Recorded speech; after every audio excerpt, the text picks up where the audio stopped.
Hello friends, welcome back to my channel. मैं हूं आपकी फ्रेंड वर्षा। फ्रेंड्स, आज की इस वीडियो में हम कॉमर्स के प्रैक्टिस सेट के बारे में डिस्कस करेंगे। चलिए फ्रेंड्स, वीडियो को स्टार्ट करते हैं। लेकिन वीडियो को स्टार्ट करने से पहले प्लीज़ मेरे चैनल को सब्सक्राइब कर लीजिए, और अगर आपने चैनल को सब्सक्राइब कर लिया है तो इस वीडियो को लाइक कीजिए और अपने फ्रेंड्स के साथ शेयर कीजिए। तो चलिए फ्रेंड्स, आज की इस वीडियो को स्टार्ट करते हैं। फर्स्ट क्वेश्चन है, which of the following is an assumption of the model of perfect competition. यानी कि परफेक्ट कंपटीशन का जो मॉडल है उसमें से इनमें से कौन सी अजम्पशन है। फर्स्ट है product homogeneity, second no government regulation, third perfect mobility of factors of production, या फिर ऑल ऑफ द अबव। तो फ्रेंड्स का राइट आंसर है डी, जो कि है ऑल ऑफ द अबव, क्योंकि परफेक्ट कंपटीशन के अंदर प्रोडक्ट होमोजीनियटी भी होती है, नो गवर्नमेंट रेगुलेशन होता है और परफेक्ट मोबिलिटी भी होती है फैक्टर्स ऑफ प्रोडक्शन के बीच में। नेक्स्ट क्वेश्चन है, in perfect competition at short run the firm is a price dash and can sell dash amount output at the going market price. यानी कि इन परफेक्ट कंपटीशन में short run की बात करें तो फर्म का जो प्राइस होता है वो किस तरह का होगा और वो किस तरह से सेल करेगा किसी भी आउटपुट को गोइंग मार्केट प्राइस पर। तो ऑप्शंस है taker any, taker a definite, maker any, या फिर none of the above.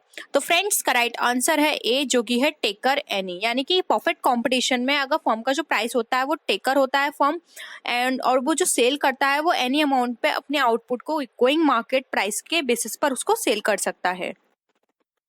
Next question है, the size of a monopolistic plant and the degree of utilization of any plant size depend entirely on the. यानी कि जो monopolistic plant का जो size है और जो प्लांट का साइज गिवन है उसकी यूटिलाइजेशन के लिए, तो वो किस पे डिपेंड करता है। फर्स्ट है factor price, price of the good, market demand, या फिर मार्केट सप्लाई।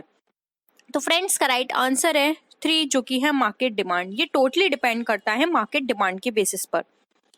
नेक्स्ट क्वेश्चन है, monopoly equilibrium can be reached when. यानी मोनोपोली इक्विलिब्रियम होता है वो कहाँ रीच करता है, जब मार्जिनल कॉस्टिंग राइजिंग हो, या फिर मार्जिनल कॉस्टिंग रिमेनिंग कांस्टेंट हो, मार्जिनल कॉस्टिंग फॉलिंग हो, या फिर ऑल ऑफ द अबव। तो फ्रेंड्स का राइट आंसर है 4, ऑल ऑफ द अबव। जो भी मोनोपोली इक्विलिब्रियम है वो रीच करेगा, या मोनोपोली कॉस्ट अगर राइज होगी, कांस्टेंट होगी, या फिर फॉल होगी, वो तीनों पे ही इक्विलिब्रियम पॉइंट को शो करेगा।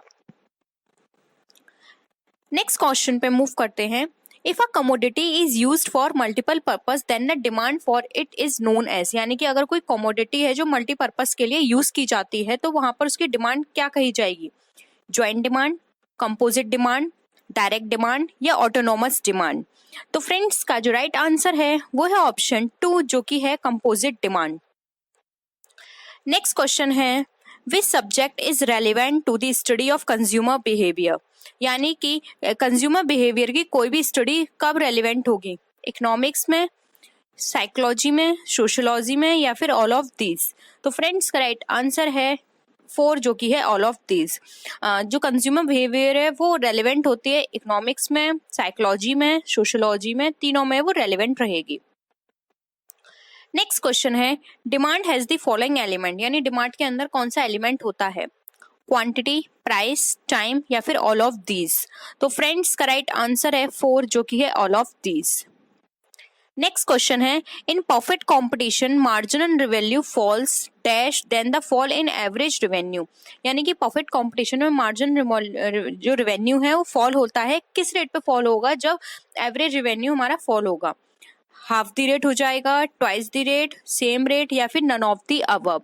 तो फ्रेंड्स यहाँ पर वो ट्वाइस द रेट जो है वो फॉल करेगा। नेक्स्ट है, in the long run under perfect competition price of the factor is equal to. यानी कि लॉन्ग रन में अगर हम परफेक्ट कंपटीशन की बात करें तो वहाँ पे जो प्राइस ऑफ फैक्टर है वो किसके इक्वल होगा, मार्जिनल रेवेन्यू प्रोडक्ट जिसको एमआरपी भी बोलते हैं, एवरेज रेवेन्यू प्रोडक्ट जिसे एआरपी बोलते हैं, बोथ ए एंड बी, या फिर मार्जिनल फिजिकल प्रोडक्ट। तो फ्रेंड्स का जो राइट आंसर है वो है ऑप्शन 3, जो कि है बोथ ए एंड बी, जिसको हम एमआरपी और एआरपी भी बोलते हैं। Law of diminishing marginal rate of substitution is associated with. यानी कि जो law of diminishing marginal utility, जो सब्सटीट्यूशन का जो लॉ है डिमिनिशिंग मार्जिनल का, वो किससे एसोसिएट करता है, यानी किसने दिया था, मार्शल ने, हिक्स ने, स्लट्सकी ने, या फिर कीन्स ने। तो तो फ्रेंड्स का जो राइट आंसर है वो है ऑप्शन 2 हिक्स। जो diminishing marginal rate of substitution का जो लॉ है वो एसोसिएट करता है हिक्स से। Identify the current statement from the following. Friends यहाँ पे करंट की जगह आप करेक्ट स्टेटमेंट कर लीजिएगा कि जो सही स्टेटमेंट है वो बताना है इसमें से। तो फर्स्ट है द लायबिलिटी ऑफ द कर्ता इज लिमिटेड, यानी कि जो कर्ता की लायबिलिटी होती है वो लिमिटेड होती है क्या। अ joint Hindu family business does not continues business on the death of a partner, यानी पार्टनर की डेथ होने के बाद वो कंटिन्यू नहीं कर सकते बिजनेस। थर्ड ऑप्शन है a joint Hindu family business ceases to exit on the death of the karta, यानी कि वो सीज हो जाता है बिजनेस जब कर्ता की डेथ हो जाती है।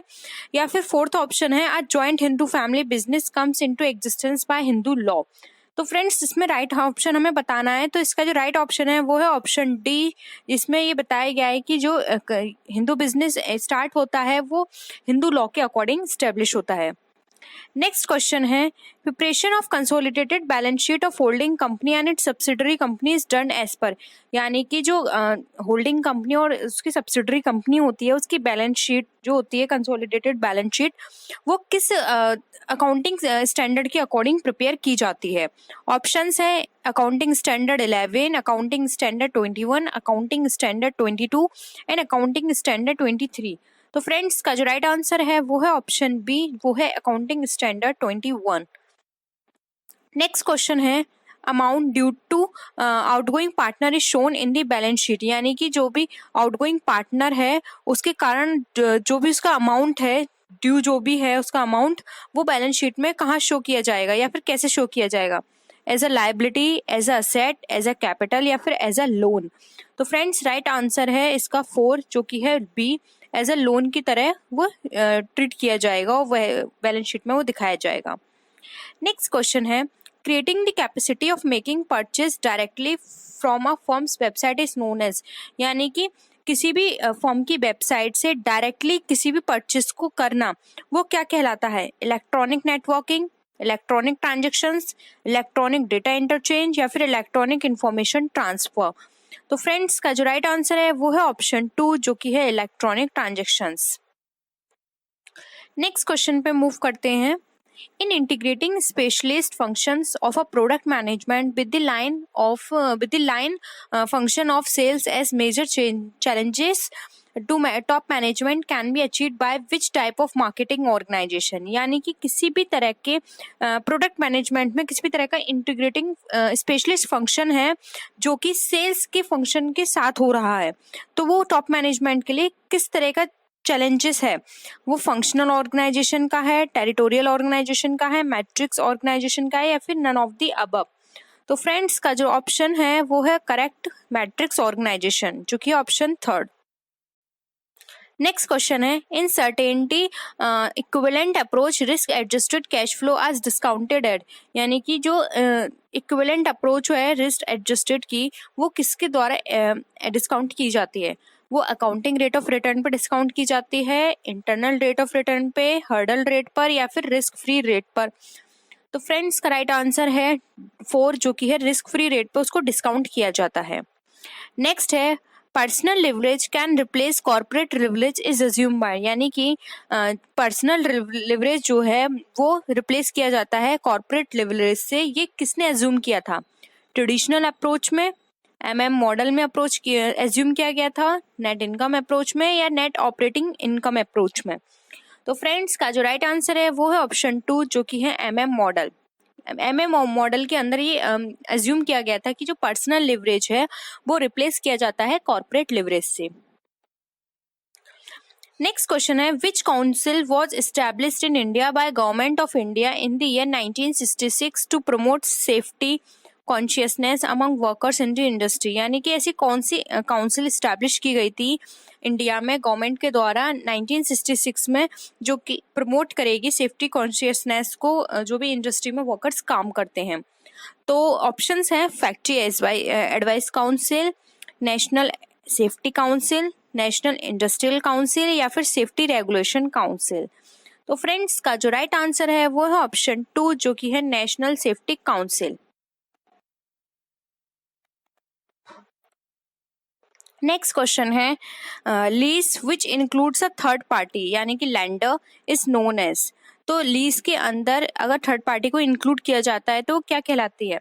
Direct lease, sales and lease back, leverage lease या फिर इनवर्स लीज। तो फ्रेंड्स का जो राइट आंसर है वो है ऑप्शन 3 जो कि है लिवरेज लीज कहलाती है। नेक्स्ट क्वेश्चन है, what is the popular term used for that type of option in foreign exchange market which provides the holder the right to purchase or sell foreign currency at the most favorable exchange rate realized over the life of the option। यानी कि ऐसा कौन सा term use किया जाता है foreign exchange market में जब होल्डर को राइट टू परचेज या सेल का राइट दिया जाता है किसी फॉरेन करेंसी को जो भी उसके फेवर में है, फेवरेबल एक्सचेंज रेट पर वो उसको लाइव ऑप्शन दिए जा रहे हैं, तो उसको क्या कहा जाएगा? फॉरवर्ड रिवर्सिंग ऑप्शन कहा जाएगा, preference option, look back option या बास्केट ऑप्शन। तो फ्रेंड्स का जो राइट आंसर है वो है ऑप्शन 3 जो कि जिसको कहा जाता है look back option. Next question है, what is the term used popularly for the situation when a speculator being dominant in the market expect a drop in the value of a particular currency and he begins selling its forward। यानी कि ऐसा कौन सा term popularly इस situation के लिए use किया जाता है जब कोई स्पेकुलेटर डोमिनेंट होता है किसी मार्केट में, एक्सेप्ट जब वो किसी भी पर्टिकुलर करेंसी की वैल्यू में ड्रॉप करता है उस चीज को और वो स्टार्ट कर देता है उसको फॉरवर्ड में सेलिंग करना, तो वहां पे किस तरह की चीज को इफेक्ट करेगा या फिर कौन सा टर्म वहां पे हम यूज कर सकते हैं? ऑप्शंस है, इंटरनेशनल फिशर इफेक्ट बोल सकते हैं, बैड वेगन इफेक्ट बोल सकते हैं, इंटरेस्ट रेट पैरिटी इफेक्ट बोल सकते हैं या रिलेटिव वर्जन इफेक्ट बोल सकते हैं। तो फ्रेंड्स इसको हम बोल सकते हैं वैन वेगन इफेक्ट। फ्रेंड्स ये वैन वेगन इफेक्ट को हम डीपली डिस्कस करेंगे अपनी अनदर वीडियो में, ठीक है। नेक्स्ट है, the concept of achieving maximum profit through increase consumer satisfaction for raised market share focuses on. यानी कि ऐसा कॉन्सेप्ट जिसमें हम मैक्सिमम प्रॉफिट को अचीव करने के लिए कंज्यूमर के सेटिस्फैक्शन को रेज कर देते हैं मार्केट शेयर्स पे फोकस करके, तो वो क्या है, किस पे फोकस करके करेंगे? प्रोडक्ट पे, सेलिंग पे, कस्टमर पे या फिर प्रोडक्शन पे फोकस करके।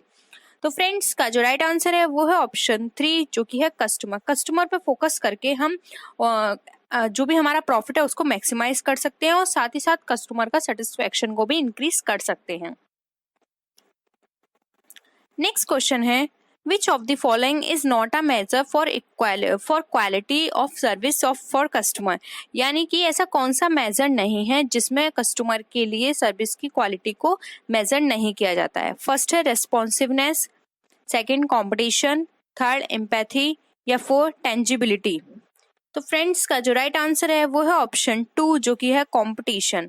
कंपटीशन के अंदर जो कस्टमर की जो क्वालिटी है सर्विस की उसको मेजर नहीं किया जा सकता।